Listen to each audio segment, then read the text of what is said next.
कश्मीर मेरा जो गड़ा है पाकिस्तानियों की नजर में।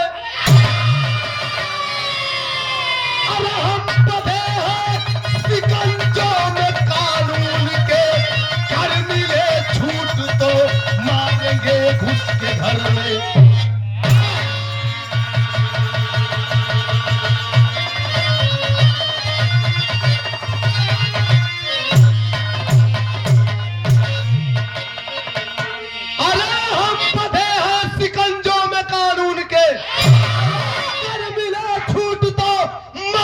घुस के घर में।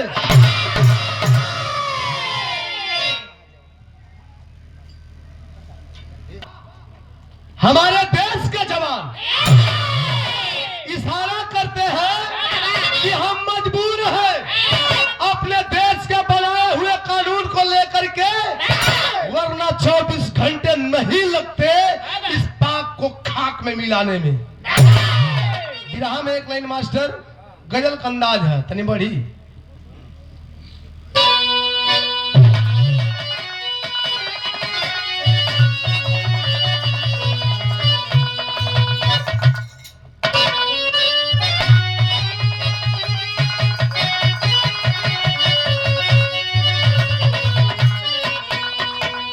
बेदर्द जमाने में बेदर्द लोगों के लिए टूटे हुए दिल की आवाज है दिलवा बा सबके अंदर धड़कता, लौके के सब लौकता। बहुत लोग यहाँ भरल बा, लेकिन है दिलवा सवाल करता है भैया का खरिका से विक्रम राजभर भैया के द्वारा सादर 100 रुपया भैया के प्रणाम, सब भैया लोग के प्रणाम हो।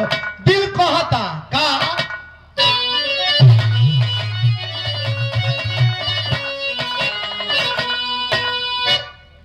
अरे किसे अपना कहा जाए,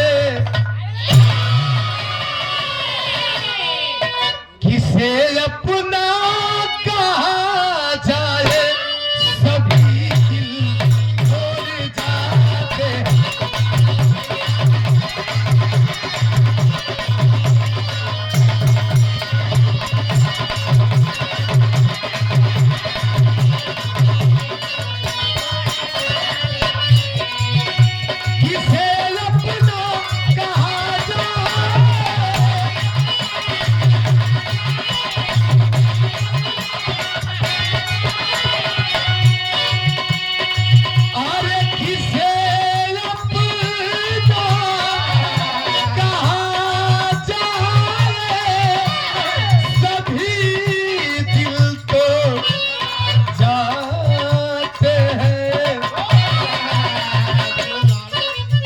जाकर दिल की महफिल को सजाकर दिल की महफिल को अकेला छोड़ जाए, सजाकर दिल की महफिल